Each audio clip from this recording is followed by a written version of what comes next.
Anthony Davis, Morant, Giannis Antetokounmpo, and Tyler Herro, all injured on today's date, April 16th, 2023. Mark it down as a black swan event for NBA injuries because I cannot believe what I just watched in the last 2 hours of basketball. We're going to break down everything that happened, the sports medicine injuries, and what this might mean for these players and whether or not they're going to be able to return to play. If you're new here, my name is Dr. Adam Nessim. I am a resident physician with an interest in sports medicine and human performance.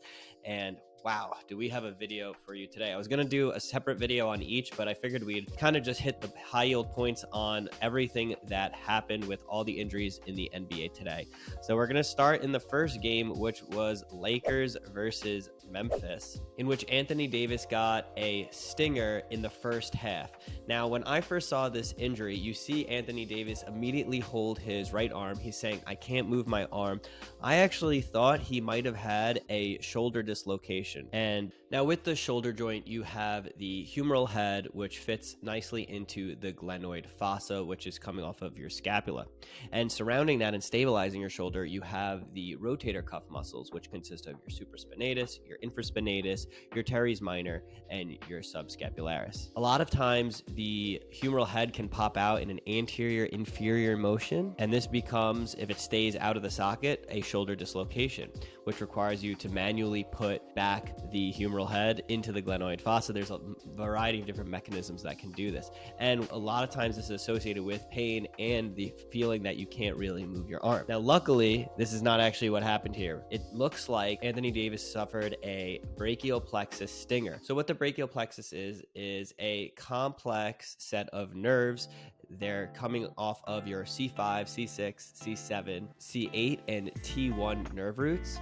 And there's many other nerves that come off of this. This is something we learn in med school and you'll learn many times over again. It's very complicated, and these nerves control the muscles in your arm and forearm as well as your hand. Now, what can happen is getting a stinger is essentially a transient paralysis, potentially to one of those nerves, similar to when you hit your funny bone, which is your ulnar nerve actually getting irritated. That's what's happening, but up higher at the brachial plexus. Now, the good news is this is generally a temporary phenomena and most likely will not affect Anthony Davis the rest of the series. And so for Anthony Davis specifically, it looks like he's going to be fine bearing any other injuries, but he will be able to play. It looks like he went back in the game in the second half and seemed to be doing well. Morant, on the other hand, injured himself at the very end of the game, jumping up, actually going up against Anthony Davis. He flies in the air, and the higher you fly, the farther the fall is down. And so there was a lot of force coming down on Ja's hand, which was already injured. And as you can see, his left arm was outstretched. It's actually looks like the position of what we would call a foosh injury, fall on outstretched hand. And luckily, I don't think he broke anything in that hand, because that is what looks like a classic foosh injury, coming off of a high fall, right with your hand extended. That's a recipe for disaster. But it looks like it was actually his right hand that was injured. And so with his right hand, it looked like first his fingers were hyperextended, and then his wrist was hyperflexed. And so there's really a variety of injuries that could be taking place in the wrist. You could have just a sprain to the ligaments, which hopefully is what they'll be reporting, and hopefully it's a low-grade sprain. You could have a fracture at either the carpals or the metacarpals, which if that's the case and he needs to be casted, he will likely be out at least the series, if not the rest of the season. So hopefully it's not that. Hopefully there's no torn ligaments as well. There's a lot of structures in the hand, even though it seems like a small area. It's very complex. And so we're just going to have to wait and see.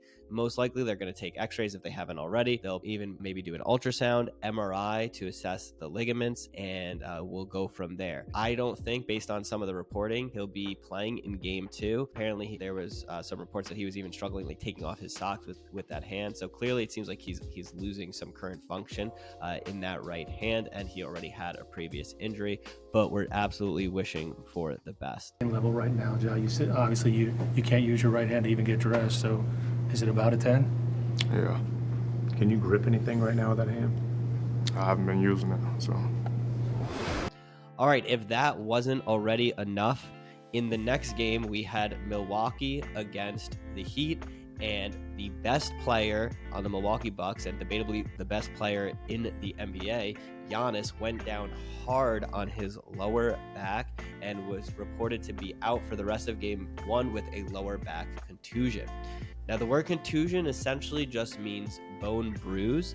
So if that's all it is possible we'll see him back in game 2 and he'll be okay. However, back injuries can be complex. Structurally, everything can be sound, and yet it's causing severe debilitating pain. And so I'm sure he's going to be getting anti-inflammatories. I'm sure they're going to do more imaging on the back. It's also unclear if it's just the lumbar back or did he hit his coccyx, which is the tailbone. That's very painful as well. It could cause something called coccydynia, and these are very complex pains. And so again, it's going to be dependent on what Giannis's function is. I'm sure he's got a great team behind him, so he'll be doing PT, he'll be resting it, he'll be icing it. There's injections you can potentially do, although if it's just a contusion, that's probably not going to be necessary, but we'll wait to see. I expect to see Giannis back in this series, but only time will tell. And lastly, Tyler Herro on the Miami Heat went out reaching for a ball, diving, and it looks like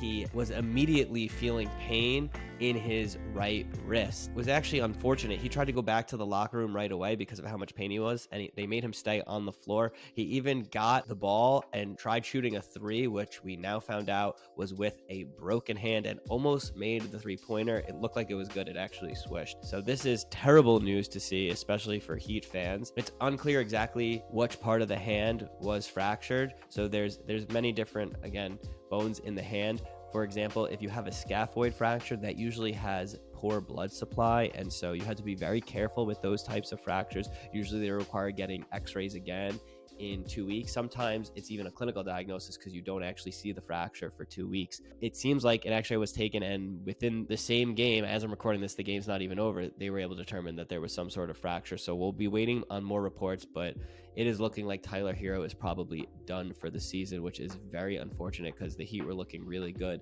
against the Bucks. So that is a quick breakdown of 4 key players that were all injured today. I can't believe what I was watching. It's very sad. I don't know why injuries seem to be up right now, and it's unfortunate for the players, for the fans, and just in general. I don't like to see this as someone who's very interested in sports medicine, but hopefully they have great teams around them and the players are getting all the care that they need and deserve, and the ones that can be back out on the court, I'm sure they will be as soon as they can. With that said, I hope you enjoyed this video. If you want to keep up to date with these sports medicine injuries and see when players may be returning, as well as the mechanisms behind these injuries, then please subscribe to the channel. I'm making tons of content this year, and I'd love for you to be along the journey with us.